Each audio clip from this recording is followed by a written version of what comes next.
Torej, še enkrat lep pozdrav vsem skupaj.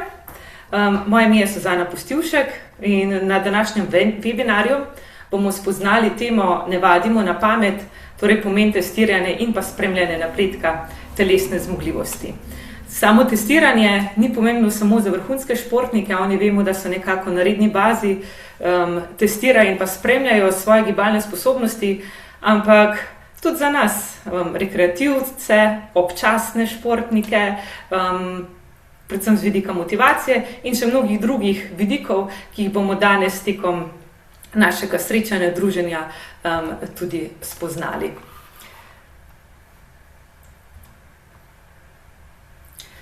Zdaj pa najprej na začetku bi jaz vas povabila res k besedi. Tako kot sem že omenila, želim si dvosmerno komunikacijo, ne samo enosmerno. Pa me zanima, a ste že kdaj testirali svoje gibalne sposobnosti? Zdaj ste bili vključeni tudi v projekt Zmigaj se do vadbe, tam so vključena začetna in končna testiranje. In pa, kakve so v bistvu vaše izkušnje? Vas je mogoče kaj pri tem presenetilo? Ne, ste kaj pogrešali? Gospa Vlasta, zdaj imate kamero prižgani, zdaj ste obsojeni, da vas povabim ta prvo. Ne slišim vas. Lahko, da je samo z mojim mikrofonom težava. Dajte še enkrat poskusiti. Ne. A se mogoče kdo drug priključi, pa pove, če vas sliši, pa mogoče kdo drug pripravljen podeliti izkušnjo testiranja v vašem življenju do zdaj?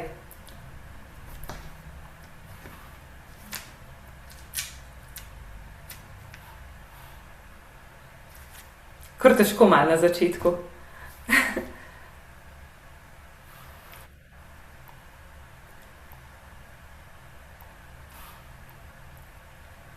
Ne, nič vas ne slišimo, ampak nič hudega, mogoče se bo tekom tega uredilo, pa res vas še vse ostale, mogoče gospa Marjeta, Jožica, gospod Peter, Blažen med ženami, dobrodošli.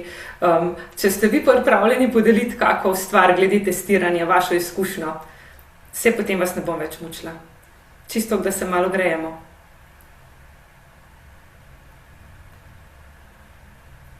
Je še prehiter. Ok, prav, v redu. Pa gremo kar naprej. Torej, vi ste se že nekako srečali vsi za testiranjem. Včasih pozabimo, da smo bili tekom šole vsako leto tudi testirani. Če se spomnimo na naše športno-vzgojne kartone, nekateri smo jih bolj z veseljem, drugi z manjšim veseljem nekako izvajali te teste. Ampak ti testi so izredno pomembni in nam dajo zelo dobre povratne informacije. Torej, česa vsega se bomo mi danes dotaknili? Najprej uvod, nekako zakaj meriti napredek, potem bomo zelo razdelali, kaj to sploh je telesna zmogljivost in zakaj jo testiramo. Pogovorili se bomo praktično o nekaterih testih, tudi katere vrste testov poznamo, kako jih izvajamo in pa potem, kako spremljamo napredek, kako zelo je to pomembno in katere so najpogostejše napake, ki jih mi sami nekako vsi izvajamo. Načrtujem, da se bomo družili približno 1 uro, bomo videli, koliko bomo zgovorni, vsi eni in drugi in kako hitro nam bo pač tudi čas sam tekel. Torej, zakaj bi v bistvu se mi sploh testirali? Običajno nas zanima, kako vemo, da napredujemo in pa ali sploh napredujemo. Če se zdaj oddaljimo od vrhunskih športnikov, pa ostanemo mi kot rekreativci, ki se trudimo biti redno telesni dejavni, si verjetno vsi želimo, da če vsak dan hodim na hrib, da ga bom čez nekaj časa ali prehodila hitreje, ali da bom v istem času manj utrujena in tako naprej. Torej je fino, da nekaj zmerimo, ker če ne merimo, potem našega treninga ne moremo prilagajati, torej ga tudi ne moremo ustrezno načrtovati. Nažalost je še vedno tako, čeprav se mi zdi, da se letvica kar počasi dviguje, da še vedno večina rekreativcev vadi brez jasnega sistema. Torej vadimo po nekem občutku, po videih, nekdo mi je nekaj rekel, včeraj sem bila na kavi s prijateljico, pa mi je povedala, da ona trenira, da 3-krat na dan teče v hrib, jaz bom zdaj tudi to poskusila in tako naprej. Torej imamo neke različne pristope, ki se jih oklepamo, včasih kakšen pristop bolj v modi, je bolj in, se ga več sliši in vidi po nekih družbenih omrežjih. Torej mi vlagamo ogromno časa, če pogledamo na dnevni ali pa na tedenski ravni, ogromno naše energije, treba je dan organizirati, zato da lahko gremo na trening, treba je organizirati službo, družinske obveznosti in tako naprej.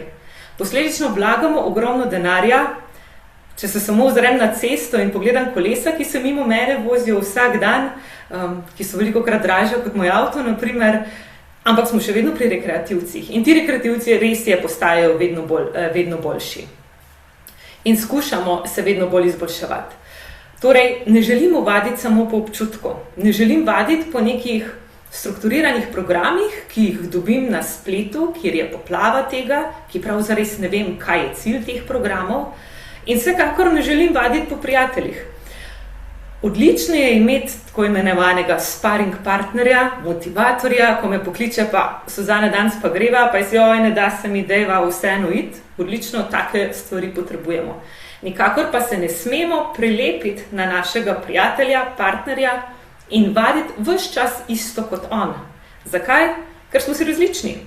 Ker so že spoli so različni, naša starost, biološka starost, naše značilnosti telesa, potem predispozicije, ki jih imamo, mišična vlakna imamo med sabo različne, eni imajo večji delež hitrih, eni večji delež počasnih.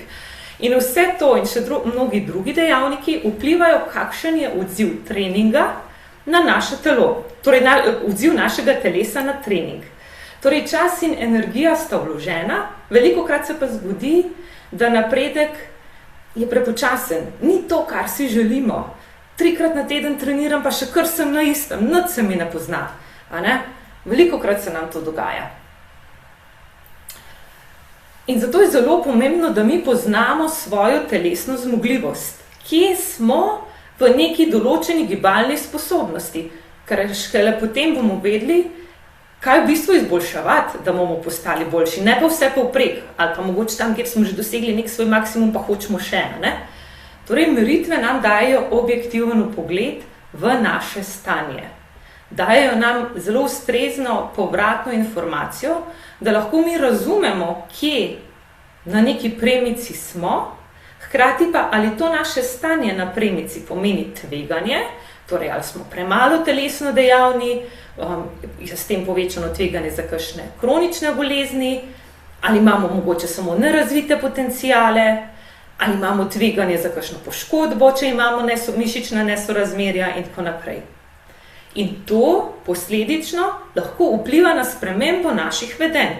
Torej, če jaz dobim rezultat nekega testiranja, slaba sem v aerobnih sposobnostih, moja želja je, da to izboljšam, zato bom v svoj urnik skušala uvesti redne aerobne obremenitve, naprimer kolesarjenje, tek in podobno. Torej, tudi s tem spreminjamo naša vedenja.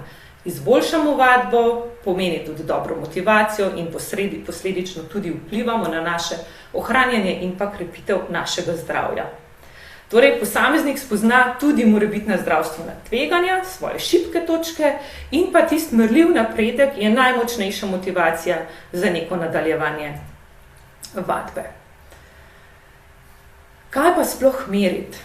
Poznamo ogromno nekih merilnih aparatov, včasih se sprehodimo skozi center kakega mesta, pa nam že tiščijo v roke mogoče analizatorje telesne sestave, pa ga samo primeš v obe roki in dobimo neke podatke, ki so sicer vprašljivi, kako zelo natančni so in kaj lahko z njimi naredimo. Ampak, ko govorimo o telesni zmogljivosti, želimo meriti naše gibalne sposobnosti. Poleg tega želimo meriti tudi telesno sestavo in pa kot celostno funkcionalno zmogljivost. To pomeni objektivne podatke za motivacijo in zdravje. In kako lahko to naredimo na več različnih načinov? Ko govorimo o vrhunskih športnikih, mnogokrat govorimo o laboratorijskih testih.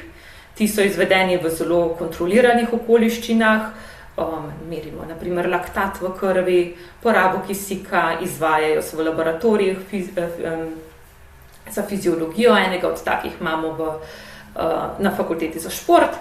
na tekočih preprogah, običajno na cikloergometrih, in pa do tega bomo tudi še prišli. Potem imamo terenske teste, s katerimi skušamo približati gibanje in pa okolico, torej neke naravne okoliščine, športnikov, rekreativcev, in pa domače teste. Ti terenski in pa domači testi se prepletajo, so lahko eni in isti. Ampak tisti domači so res še nekoliko lažji, bolj prilagojeni, posledično imajo nekoliko večjo mersko napako, ampak kljub vsemu nam dajejo dobro povratno informacijo. Brez razumevanja meritev pa so le te samo številka. Torej, ko mi nekaj izmerimo, moramo vedeti, kaj smo izmerili, kaj nam ta številka pomeni. In samo načrtovanje brez predhodne meritve pa je ugibanje, v bistvu neko tavanje v samem labirintu in upamo, da bomo našli izhod ven. Tako, pa če se pomaknemo naprej na samo telesno zmogljivost, ki je bila že omenjena, kaj sploh je to. To je tista neka naša osnovna telesna sposobnost, torej sposobnost posameznika učinkovitega izvajanja vsakdanjih dejavnosti, pri tem, da se ne preutrudimo prehitro in da nam še vedno ostane dovolj moči za ostale prostočasne dejavnosti in pa sposobnost premagovanja nadpovprečnih telesnih stresov ali pa obremenitev, torej tudi spoprijemanja z nekimi nepredvidljivimi situacijami. Telesno zmogljivost določa več parametrov, to so srčno-žilna ali pa srčno-dihalna zmogljivost, potem je mišična moč in jakost, hitrost gibanja, agilnost, koordinacija, gibljivost in pa sestava telesa. To so v bistvu že naše gibalne sposobnosti. Zakaj je tako zelo pomembna? Ne samo zato, ker si želim danes preteči 5 km hitreje kot pa čez 3 mesece, ampak zaradi tega, ker izboljšuje tudi mojo splošno kakovost življenja. Če se osredotočimo na delo, tisti, ki so telesno bolj zmogljivi, so tudi bolj učinkoviti in pa uspešni pri delovnih nalogah, ne samo v službi, tudi pri domačih delovnih nalogah, s poprijemanjem z stresom, ki ga povzročajo otroci in tako naprej, ali pa pri vrtnarjenju okoli hiše in pa pri nekem srečevanju z izrednimi razmerami, sposobnostjo soočanja z nepričakovanimi fizičnimi izzivi. Torej, telesna zmogljivost resnično ni samo za športnike, ampak je temelj kakovostnega življenja nas, vseh posameznikov. V zgodovini je aerobna zmogljivost, katero merimo z sposobnostjo prevzema in pa porabe kisika našega telesa med obremenitvijo, torej maksimalna poraba kisika je v preteklosti veljala kot eden ključnih napovednikov dolgoživosti in pa tveganja za nekatere nenalezljive kronične bolezni, kot so sladkorna bolezen, visok krvni tlak in podobno. Maksimalna poraba kisika nam za desetletji, torej z staranjem, opada, tako kot vse naše funkcionalne sposobnosti. Tega prav zares ne moremo ustaviti, lahko pa upočasnimo. Ta dva kroga prikazujeta, kakšen je upad maksimalne porabe kisika v desetletju pri telesno nedejavni osebi, torej levi krogec približno 12%, in pa pri telesno dejavni osebi 5,5%. Razlika je značilna, torej enkrat počasneje nam pada maksimalna poraba kisika, če smo mi res telesno dejavni. Torej je prepolovi upad. In zakaj je še ključna, da še nekoliko bolj jo izpostavimo, samostojnost pri starejših, torej tako kot maksimalna poraba kisika, z staranjem upada tudi naša mišična moč. Vemo, da včasih je že težko prenesti, potem ko smo enkrat v dobi starejše odraslosti, torej 65 let in več, je težko prinesti vrečke iz trgovine. Če živimo v 3. nadstropju v bloku brez dvigala, je tudi treba vsak dan priti do tja, če želimo iti ven. Torej nekako nam omogoča dolgoživost, kakovost življenja v starejši dobi in pa ohranjanje samostojnosti, ki je izredno pomembna. Mišična zmogljivost in nasplošno telesna zmogljivost izboljšuje naše duševno zdravje. Bomo se še dotaknili v prihodnjih drsnicah vseh teh kazalnikov, ampak osebe, ki so redno telesno dejavne, se lažje spoprijemajo z vsakdanjim stresom. Manjkrat se pri njih zasledijo tveganje za nastanek duševnih motenj, kot so depresija, anksioznost. Potem, če se preusmerimo neposredno na v bistvu našo sestavo telesa, kostna gostota, sploh pri ženskah, ko enkrat pridemo v obdobje menopavze, se poveča tveganje za nastanek osteoporoze, in redna telesna dejavnost z temi malimi trasljaji, ki jih povzroča na kosti, povzroči nekako krepitev kosti, da njihova struktura ostane dovolj gosta in so tudi veliko bolj trdne. Zdrava presnova, mišice so eden večjih presnovnih organov, ki jih imamo. Vemo, da imamo več mišic, večji imamo tudi bazalni metabolizem. Kaj je bazalni metabolizem? To je tista količina energije, ki jo mi porabimo, če ne delamo nič, torej jo porabi naše telo za samo funkcioniranje. Bitje srca, dihanje, prebavljanje in tako naprej. In zato je izredno pomembna tudi zadostna mišična masa. Mišična moč, vzdržljivost, gibljivost pa skupaj zmanjšuje tveganje za prezgodnjo umrljivost. Še ena izredno pomembna stvar, ki sem jo izpustila pri samostojnosti pri starejših in je prav zapisana, zmanjšanje tveganja za padce.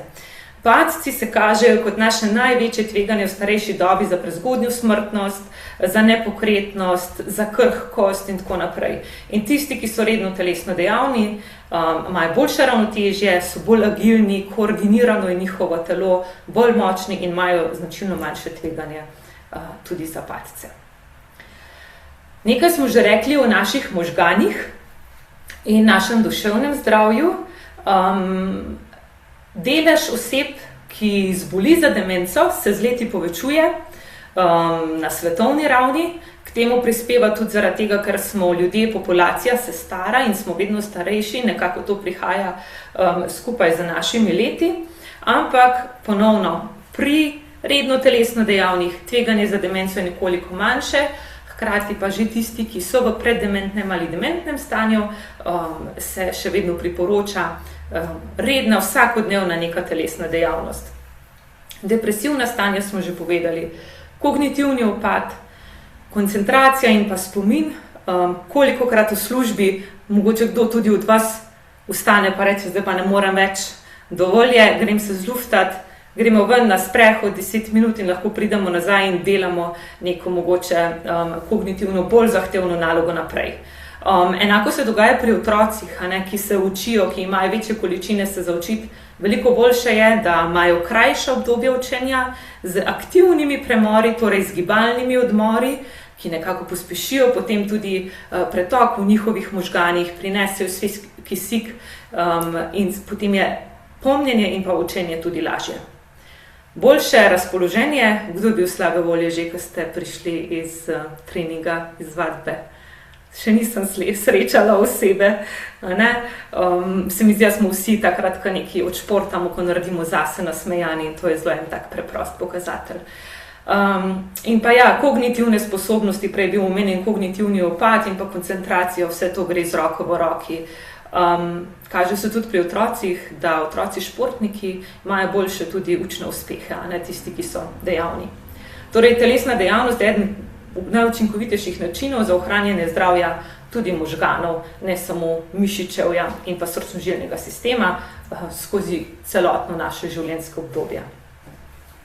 To je še en bistvu tak povzetek, torej daljša življenjska doba, manjše tveganje za srčno-žilne bolezni, ohranjanje mišične in pa kostne mase, preprečevanje demence, depresije, boljše kognitivne sposobnosti in pa še zadnja točka, ki je danes še nismo omenili, to je pa manjše tveganje za raka. Rak je tudi ena od bolezni, ki je vedno več med nami, nažalost, in je v bistvu nekako ne moremo, težko se izognemo oziroma nimamo 100-procentnega napovednika. Zdrav življenjski slog je eden od varovalnih dejavnikov in dokazano je, da pri telesno dejavnih osebah je tveganje, predvsem pri ženskah za raka dojk in pri moških za raka debelega črevesa značilno manjše, kot pa pri osebah, ki niso telesno dejavni. Še ena zelo pomembna informacija, ki je mene zelo razveselila in nam daje Nekako daje pomembno težo pomena telesne dejavnosti je tudi, da je na primer na pediatrični kliniki, na onkološkem oddelku že zaposlen tudi kineziolog.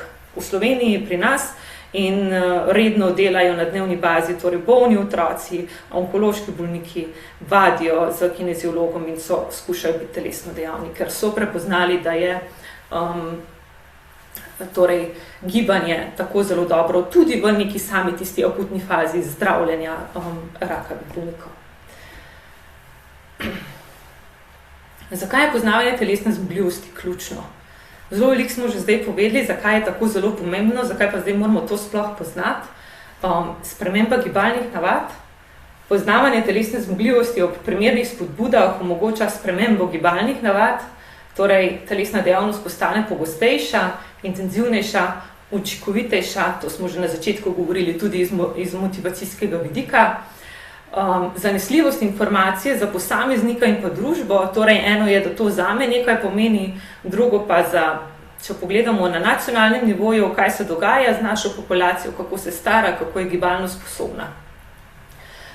Zelo dober vpogled med otroci nam dajo rezultati SLOfita, torej športno-vzgojnega kartona, ki zelo jasno nakazujejo, da so otroci vedno manj telesno zmogljivi, gibalno zmogljivi in da se njihova telesna masa ves čas povečuje. Enega večjih padcev pa so doživeli predvsem takrat, ko so bile šole zaprte v času covida in si v bistvu še zdaj generacije niso prav zares opomogle.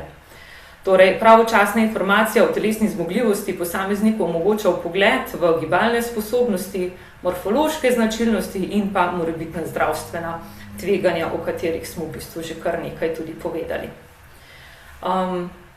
Kar se Janezek nauči, to Janezek zna, še vedno velja in pa velja tudi na področju telesne dejavnosti. Torej, telesna zmogljivost v mladosti ima dolgoročne učinke v starosti.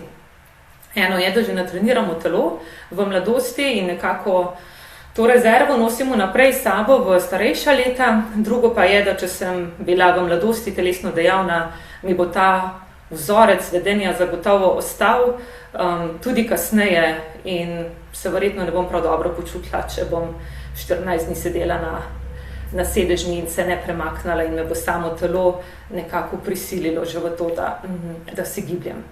Torej, že v otroški dobi postavljamo temelje za naše zdravje, za zdravo srce, boljši srčno-žilni sistem, boljšo presnovo in manjša tveganja za nenalezljive kronične bolezni. Katere so osnovne gibalne sposobnosti? Imamo jih 6, k njej preštevamo nekateri ja, nekateri ne, tudi 7. vzdržljivost. Torej, imamo moč in vse te sposobnosti tudi merimo, zato gremo zdaj počasi, se pomikamo proti samim testom. Moč, torej premagovanje zunanje sile z mišicami, hitrost, koordinacija, gibljivost, ravnotežje, natančnost in pa vzdržljivost. Vadba mora razvijati več komponent in testiranje nam pa pove, katera komponenta je v bistvu najbolj šibka in glede na cilj, ki ga imamo, katero komponento moramo tudi najbolj razvijati. Zavedati se moramo, da ne moremo vsi enako razviti vseh gibalnih sposobnosti, zaradi tega, ker so le-te tudi genetsko pogojene. Hitrost je ena tistih, ki ima največji delež genetike, torej kakšen delež hitrih mišičnih vlaken imamo in koliko potem uspemo to tudi z treningom razviti, izkoristiti ta potencial, medtem ko pa moč, pa vzdržljivost se pa da tudi nekoliko bolj natrenirati. Torej, zdaj se bomo pa pri vsaki malo ustavili. Torej, še enkrat vas povabim, če imate kakršnokoli vprašanje, se dajte kar aktivno vključiti, pa me prekiniti. Moč je sposobnost premagovanja sil. Govorimo o maksimalni moči, to je tista največja sila, ki jo mišica razvije enkrat. Govorimo tudi o jakosti. Eksplozivna moč, to je hitra, silovita kontrakcija. Eksplozivni moči so zelo dobri skakalci in pa šprinterji. Torej, to je takrat, ko je treba čim hitreje narediti, čim močneje neko stvar. In potem še mišična vzdržljivost, to so pa ponavljajoče se mišično delo brez utrujenosti oziroma kar se da veliko ponovitev za čim manj utrujenosti.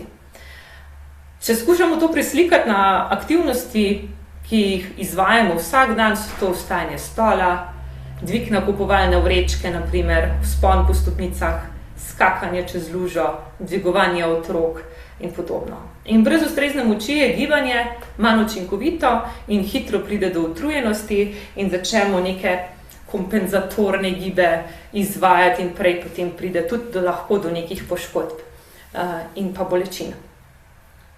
Hitrost, sposobnost izvedbe gibanja v najkrajšem možnem času ali pa z neko največjo frekvenco, ključna je, kot že rečeno, pri šprinterjih, pri nekih hitrih reakcijah, skakalci, v nekih nepredvidljivih situacijah, včasih mogoče tudi na cesti, torej hitrost reakcija in podobno. Hitrost je v veliki meri genetsko pogojena, a je mogoče razvijati z ustreznim treningom. Naslednja na vrsti je koordinacija. Razvoj koordinacije je zelo zanimivo opazovati pri otrocih. Od dojenčka, novorojenčka, ko začne spoznavati svoje roke, prste, kjer so gibi popolnoma nekoordinirani in potem rastejo, ko začnejo hoditi. In koordinacija ima zelo lep vzpon vse tja do adolescence, do najstništva, kjer se predvsem fantom v obdobju hitre rasti stvar popolnoma poruši. Včasih prav smešno zgleda, ko opazimo kakšne najstnike, ko na igrišču igrajo nogomet ali pa košarko, pa ne vejo, kaj bi s svojimi dolgimi udi, ker jih njihova rast tako zelo prehiteva, da živčni sistem še ni uspel se prilagoditi na to rast, zato so gibi ponovno nekoliko nekoordinirani, ampak se potem tudi z vajo, s ponovitvami in z časom uskladi ponovno ta koordinacija. Torej, kaj sploh je sposobnost usklajenega in pa natančnega izvajanja gibov v prostoru in pa v času. Imamo koordinacija roka, noga, roka, oko, noga, oko, tako več vrst. Ključna je pri zahtevnejših gibalnih nalogah, naprimer ples, medžoge, vožnja s kolesom, smučanje, vse te veščine krepijo našo koordinacijo. Izredno pomembna je, kadar govorimo o ekonomičnosti in pa natančnosti gibanja, bolj smo koordinirani, bolj so naše mišice koordinirane, bolj ekonomično je naše gibanje, to pomeni, da nek gib izvedemo za kar se da malo porabljene energije. Če smo slabo koordinirani, preprosto rečemo, da smo nerodni, porabimo več energije, se spotikamo, ko mečemo, ne zadanemo koša ali pa tarče, smo neučinkoviti pri neki tehniki. Pomaknemo se naprej do naše gibljivosti, ki vemo, da je zjutraj, če pogledamo dnevni cikel, najslabša in tam nekje proti poznemu popoldnevu skorajda najboljša. Gibljivost je sposobnost izvajanja gibov z veliko amplitudo v sklepih, pomembna pa je predvsem za pravilno telesno držo, za učinkovito izvajanje nekih gibov, tudi za preprečevanje poškodb in pa nepravilnih vzorcev izvajanja nekaterih gibov. Gibljivost se z leti zmanjšuje, tako kot ostale gibalne sposobnosti, redno raztezanje, torej izvajanje vaj za ohranjanje in pa izboljševanje gibljivosti, pa nekako lahko upočasni ta upad. Še ravnotežje, ki je bilo že prej omenjeno pri padcih, torej sposobnost ohranjanja stabilnega položaja med mirovanjem ali pa v gibanju, ključno je pri hoji, teku, športu, zelo močno pa je povezano tudi s koordinacijo in pa z močjo. Ravnotežje se z vadbo izboljšuje v vsakem starostnem obdobju, posebej pomembno pa je za preprečevanje padcev pri starejših. Včasih ne vemo, kaj bi delali za ravnotežje. Ključna stvar ravnotežja je, da je naloga tako težka, da moramo med njo ves čas vzpostavljati ravnotežje. Torej, če imamo ravnotežnostno nalogo, kjer lahko brez težav ohranjamo ravnotežje 2, 3, 4 ali več minut, je naloga za nas prelahka. Če pa recimo stopimo na eno nogo, pa lahko tudi sami poskusite zdaj, pa zaprete oči, pa vidite, da vas že malo glovi, pa nekje po 20-30 sekundah že izgubite ravnotežje, pa to nekje ustrezno, primerno težka naloga, ki tudi dovolj zdraži vaš živčni sistem da trenirate samo ravnotežje. Natančnost, sposobnost izvajanja gibov z veliko točnostjo in pa usmerjenostjo, brez natančnosti pa se zmanjšuje in učinkovitost gibanja, seveda povečuje število nekih neuspešnih ponovitev izvedb kake naloge. Posledično je večja poraba energije in pa manjša uspešnost. Kje rabimo natančnost? Pri košarki, pri vseh metih, pri odbojki, ko delamo na primer zgornji, spodnji odboj, da natančno postavimo roke, strel na gol, med diska na primer, tudi pri frizbiju, ko si ga podajamo. Torej pri ogromno nekih vsakdanjih nalog, na koncu tudi, ko želimo zašiti gumb, na strgan gumb iz srajce, potrebujemo natančnost, da udanemo nit v luknjo igle. Torej, natančnost je tesno povezana s koordinacijo in pa samo koncentracijo in razvija se z vadbom in pa z ponavljanjem. Še zadnja, vzdržljivost, torej že prej omenjeno, včasih je bila na vrhu, na samem vrhu pri determinantah dolgoživosti in zdravega telesa, zdaj se vzporedno z njo postavlja tudi mišična moč. Kaj je vzdržljivost? Je sposobnost dolgotrajnega izvajanja aktivnosti in brez večjega upada učinkovitosti, odvisna pa je od delovanja dihalnega in pa srčno-žilnega sistema, je temelj za vse daljše telesne aktivnosti in ključna za zdravje srca in pa pljuč. Vzdržljivost je eden najpomembnejših kazalnikov splošnega zdravja in pa izboljšujemo z redno aerobno vadbo. Katera so naša ključna načela treninga, zato da bomo lahko teste, ki jih bomo čez nekaj časa ponovili, z veseljem pogledali rezultate in ugotovili, da smo napredovali. Kadar treniramo, je zelo pomembno, da smo specifični, torej napredujemo v tem, kar treniramo. Torej, če jaz želim dvigati čez 2 meseca 20 kg namesto 10 kg, mi tek na 15 km 3-krat na teden ne bo prav veliko pomagal. Torej, treniram tisto, kar želim doseči, specifičnost. Potem progresija obremenitev, telo napreduje le ob postopnem povečanju neke zahtevnosti naloge. Že uvodoma sem rekla, da če gremo vsak dan v hrib, če bo ta hrib 10 let isti, pa bom 10 let z nekim podobnim tempom hodila gor, bom 10 let na isti ravni oziroma bom zelo verjetno začela upadati moja sposobnost.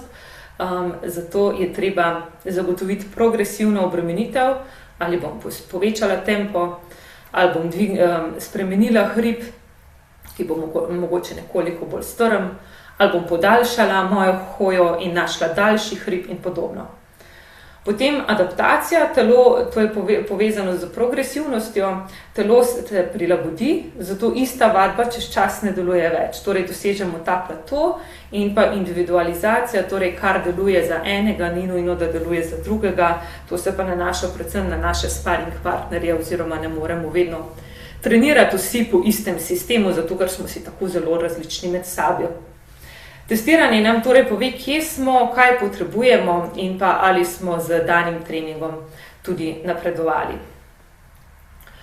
Princip specifičnosti pomeni torej, da se telo prilagodi točno tistim zahtevam, ki jih med vadbo izvajamo, in pa če želimo izboljšati določene sposobnosti, moramo izvajati vaje, ki so tej sposobnosti podobne. Ni nujno, da vedno izvajamo tisto po gibanju in pa po intenzivnosti so si podobne, hitrosti in pa načinu izvedbe.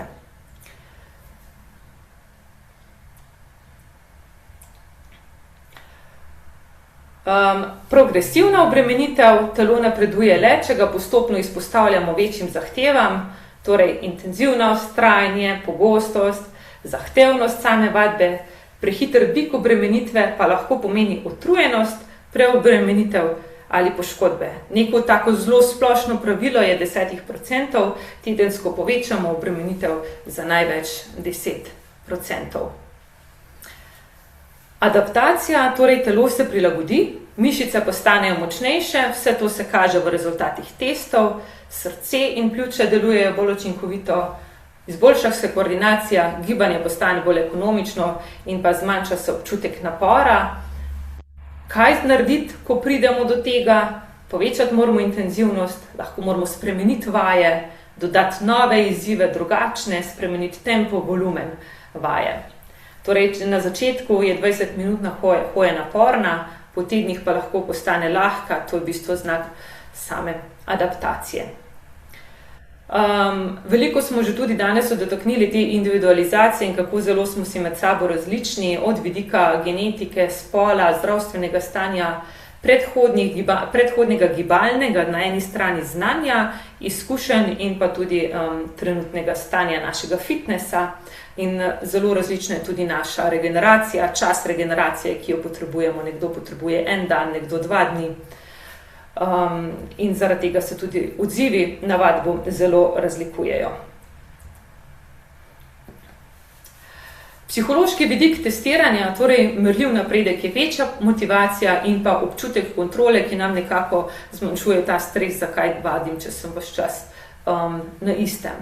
Lahko si dajemo jasne cilje, rezultati pa potrjujejo naš nek trud in pa napredek, in zavedati se moramo, da slabi rezultati jih ne smemo jemati kot neuspeh, ampak jih jemljamo kot priložnost, ki nam kažejo smer, kaj vaditi.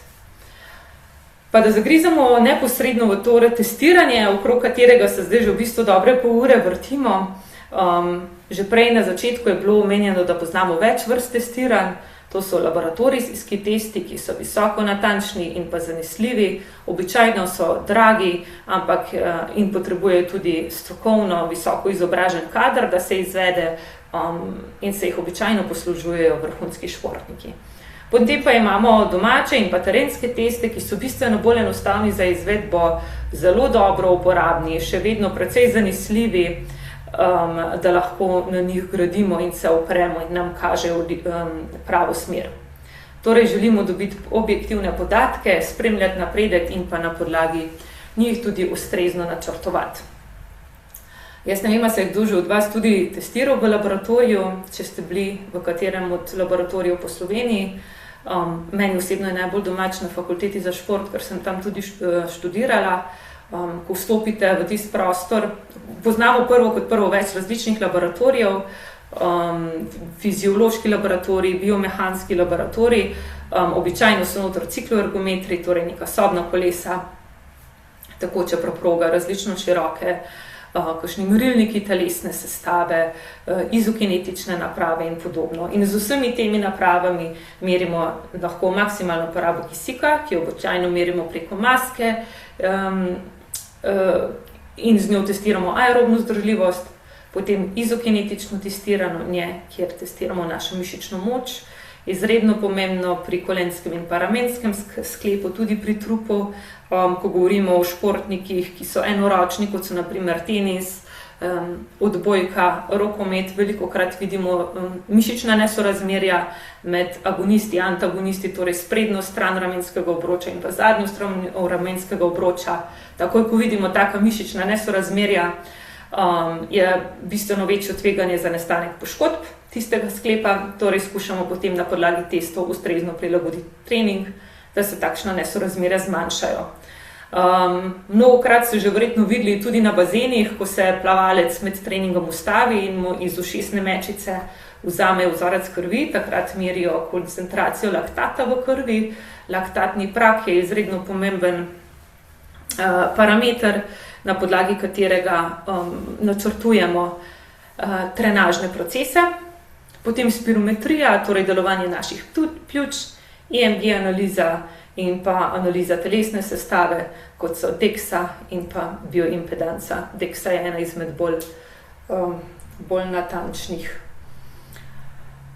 VO2 max je zlati standard aerobne zmogljivosti.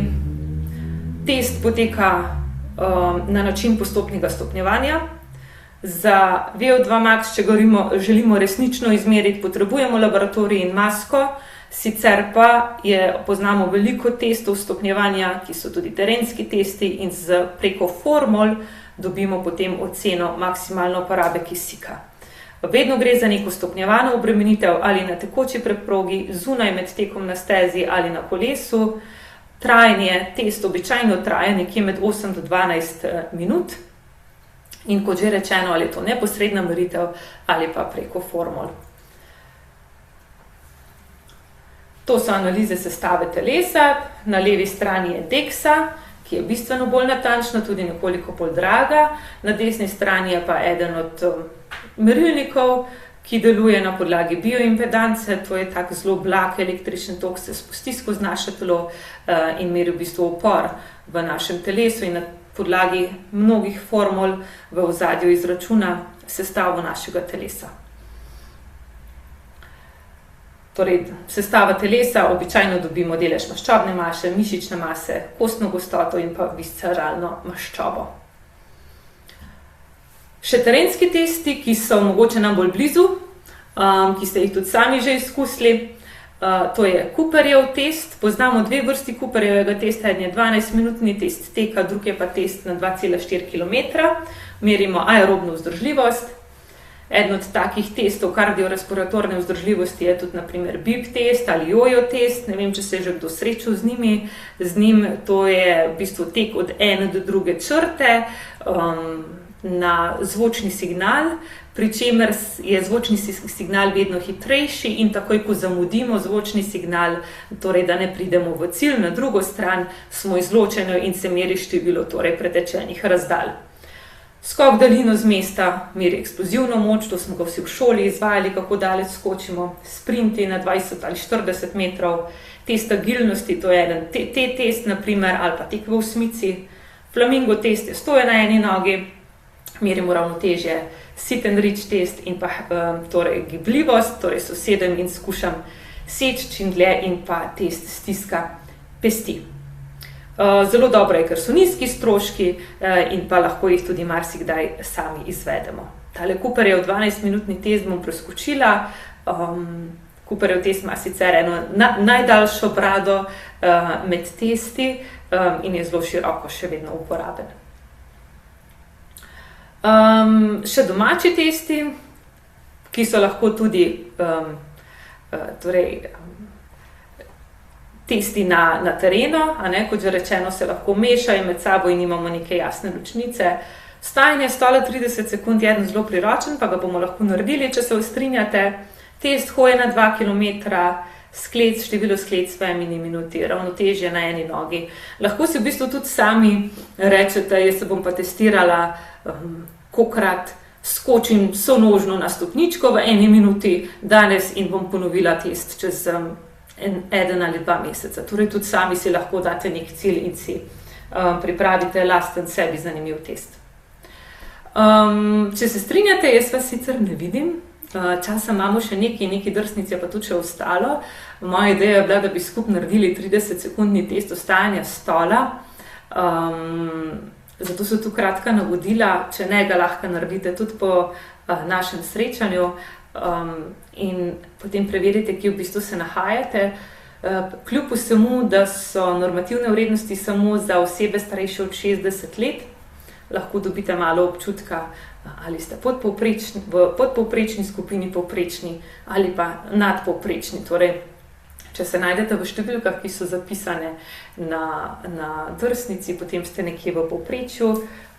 Če so nižje, bo fino kaj narediti, če pa so višje, ste pa precej dobro telesno pripravljeni glede moči spodnjih udov. Spremljanje in pa povezava med treningom in pa testiranjem. Torej, samo testiranje ne želimo, da je sebi namen, ampak ga želimo ustrezno povezati z samim treningom. Zato je treba trening tudi ustrezno spremljati, zato da vemo, kaj smo trenirali in da vemo, kaj moramo na podlagi testa spreminjati. Ena ključnih orodij za spremljanje so vadbeni dnevnik in pa nekatere aplikacije.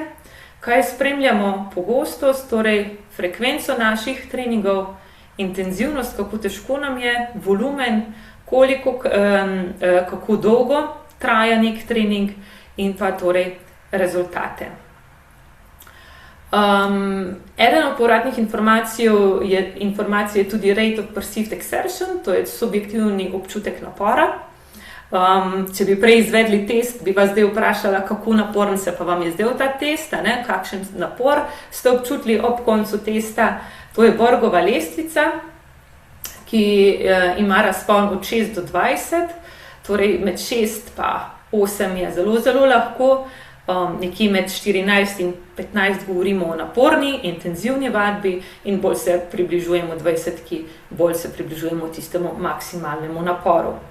Ciljna cona za rekreativce je nekje med 12 pa 14, to je zmerna intenzivna, in pa ciljna cona za neke treninge, kjer hočemo dober mišični srčno-žilni odziv, to je visoka intenzivnost, pa napor med 15 do 17 na oceni od 6 do 20. Subjektivni občutek napora je zanesljiv in pa brezplačen nek merilnik intenzivnosti, ampak zdaj se mi zdi, da so ti merilniki srčnega utripa že zelo dostopni, da ga ima skoraj vsak, če ne drugega na zapestju, na uri, ki nam daje tudi nekoliko bolj objektivne podatke. Torej, orodja za sledenje napredka beležimo v vadbeni dnevnik, lahko datum, vrsto vadbe, trajanje in tako naprej, počutje, kako smo spali tisti dan in podobno, ali pa v digitalni obliki, ki je pač najbolj razširjena, kot je Strava, MindFitnessPal in ostale aplikacije, ki so na voljo in zelo dodelane. Še vedno pa velja, da je najboljše orodje tisto, ki ga pa res dejansko uporabljamo. Kako pogosto se ima smisel testirati in pa kako pogosto spremljati našo vadbo. Vadbo, če želimo res imeti pregled in pa je potem delati neke spremembe, prilagoditve vadbe na podlagi testov, je zelo dobro, da imamo neke dnevnike vadbe na dnevni bazi oziroma pač na tedenski bazi tiste dni, ko vadimo. Že dovolj je, če spremljamo, kako naporna nam je bila na primer vadba in kaj smo naredili, smo šli teči za 1 uro, kak je bil naš tempo teka. Ne rabimo pa zelo veliko podatkov, zaradi tega, ker je boljše kontinuiteta, torej res spremljamo 1 ali 2 parametra, kot pa 10 parametrov, pa jih zabeležimo samo 3-krat mogoče. Na tedenski bazi pogledamo, kak je naš vadben dnevnik, kaj smo naredili, kaže nam tudi zelo dobro motivacijo, a smo bili boljši, a smo bili bolj redni, bolj pridni kot pretekli teden ali mesec. In potem, kako pogosto se testirati. Če želimo izmeriti mišični odziv, same mišice na trening potrebujejo nekje 8 do 10 tednov rednega treninga in takrat potem res lahko govorimo o mišičnem odzivu, zato prepogosto testiranje tudi ni nujno potrebno, ker lahko da nam bomo videli napredka in nam bo padla motivacija, zato je nekje od 8 do 12 tednov stvar čisto sprejemljiva in ok. Napake, ki zavirajo napredek, vadba brez cilja. To smo bliže na začetku tu. Če ne vemo, kam gremo, tudi ne vemo, kam smo prišli. Mnogokrat želimo preveč in pa prehitro in nas na koncu vse boli in ne dosežemo cilja in izgubimo motivacijo, da ignoriramo signale telesa, kaj nam sporoča, marsikdaj razbijanje srca v glavi, kot naprimer, ni najboljši znak med treningom in pa primerjanje z drugim, torej ta različnost. Ustavila bi se še pri tej prvi napaki, vadba brez cilja, zaradi tega, ker če želimo izboljšati naše rezultate testov, mora biti vadba resnično ciljno usmerjena. Z vidika motivacije je zelo pomembno, da si zadajamo tako kratkoročne kot dolgoročne cilje in priporočljivo je, da sledimo principu SMART. SMART načrtovanje ciljev, v angleščini vsaka beseda ima svoj pomen, SMART specifičen, specific, M merljiv, measurable, A dosegljiv oziroma achievable, R relevanten, relevant in T časovno določen oziroma timely. Torej specifično, vedno si dajmo postavljati cilje, zelo dobro je, da so kratkoročni cilji tisti, ki nekako vsaj 70% vemo, da jih bomo resnično dosegli in da jih takrat, ko jih dosežemo, tudi ustrezno proslavimo in se nagradimo. Torej, hočem teči 10 km, ne hočem biti fit, ki je zelo splošen in neoprijemljiv cilj, kar za vsakega fit pomeni nekaj popolnoma drugega. Merljivo, torej v 30 minutah hočem preteči teh 5 km, dosegljivo, tudi glede na moje trenutno stanje, ker če imam jaz danes zlomljeno nogo, pa si rečem, čez 2 meseca želim v 30 minutah preteči 5 km, mogoče ni najbolj dosegljiv cilj. Relevantno, da mi to nekaj pomeni za moje življenje, da je zame pomemben in pa časovno določen, torej do kdaj. Preveč prehitro in pa ignoriranje telesa. Včasih se nam zgodi, da imamo zelo visoko začetno motivacijo in potem pademo v tako imenovano pretreniranost, ker si ne damo časa za počitek. Počitek in pa spanec sta pa obvezno dela treninga. Ker če ne bo naša krivulja gibalnih sposobnosti šla kljub velikemu številu napornih treningov navzdol ali pa bo stagnirala, namesto da bi šla navzgor. Ker utrujene mišice ne moremo še dodatno obremeniti oziroma nam ne bo dala dobrega izplena. Samo zelo spočito telo, spočite mišice lahko maksimalno obremenimo in od njih dobimo maksimalne rezultate. Primerjanje z drugimi, to smo že nekajkrat naslovili danes, zato nekako naj bo naše vodilo, da se dajmo primerjati res sami s seboj oziroma z včerajšnjim samim sabo. Danes sem naredila več kot včeraj, danes sem porabila manj energije, sem manj utrujena, kot pa sem bila po isti vaji prejšnji teden. Še nekaj dobrih primerov praks testiranja v Sloveniji. Dve sta se mi zdi, da izredno dobri. Ena je ta, ki nas veže že na otroštvo, torej SlowFit, športno-vzgojni karton, ki so ga kolegi z fakultete za šport uspešno nadgradili v SlowFit odrasli in v katerega ste tudi vi vključeni. To je nacionalni program spremljanja telesne zmogljivosti odraslih, vključuje merske naloge, kjer so moč, vzdržljivost, gibljivost, koordinacija, ravnotežje in pa telesna sestava. Podprt je za odlično aplikacijo, kjer dobite interpretacijo podatkov in tudi, če boste zdaj poskenirali tole QR kodo, vas bo pripeljala do spletne strani portala SlowFit. Potem pa so še centri za krepitev zdravja, ti se nahajajo v vsakem zdravstvenem domu v Sloveniji. Tudi tam se izvajajo meritve telesne gibalnih sposobnosti. Tja lahko pokličete, prosite, če se lahko pridete testirati, lahko pa vas tja usmeri tudi vaš osebni zdravnik oziroma referenčna diplomirana medicinska sestra. Kaj je posebnost teh meritev? Je, da so prilagojene nedejavnim osebam, kroničnim bolnikom, starejšim osebam in tam boste v bistvu prišli v stik z strokovnjaki, ki so v Centru za krepitev zdravja. Na področju telesne dejavnosti sta to predvsem kineziolog in pa fizioterapevt, med drugimi sta pa tam tudi psiholog in pa dietetik. Lahko se vključite v številne delavnice za ohranjanje in pa krepitev zdravja in tudi tu je bila, se pomaknem nazaj, QR koda. In če jo poskenirate, pridete na spletno stran programa Skupaj za zdravje, kjer dobite vse potrebne informacije. In počasi se približujemo našemu cilju, lovimo minute, vaš osebni akcijski načrt, kaj narediti po današnjem srečanju, Torej, če še niste, dajmo določiti cilje, ki jih želimo doseči z našo vadbo, se testiramo, verjamem, da vi ste se že, torej da ugotovimo, kje so naša izhodišča, začnemo beležiti, kaj delamo in načrtovati vadbo in potem ponovimo ta cikel z ponovnim testiranjem čez približno 8 do 12 tednov. Torej, majhen korak danes je velik napredek v prihodnosti. 3 stvari, ki bi želela, da jih danes odnesete s sabo domov, kljub temu, da je bilo povedanega kar nekaj. Testiranje je izredno koristno in nam daje smer, nas nekako postavi na zemljevid glede gibalnih sposobnosti in nam daje smer, kaj krepiti, kaj izboljševati, kaj trenirati. Spremljanje daje povratno informacijo, ali je naš trening ustrezen, ali bomo z njim lahko dosegli tisto, kar si želimo, torej naš cilj. In pa prilagajanje treninga na podlagi testov prinaša najboljši napredek. Torej, ni nujno, da vedno potrebujemo več vadbe, ampak potrebujemo bolj pametno in pa bolj usmerjeno vadbo. Mnogokrat je tako. Jaz se vam na tem mestu najlepše zahvaljujem.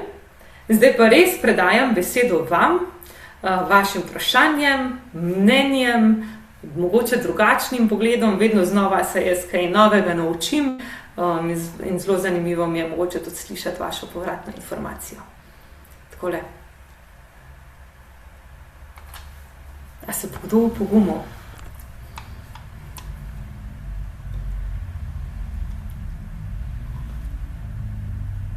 Ne? Lahko tudi napišete v tole pogovorno okno, v chat.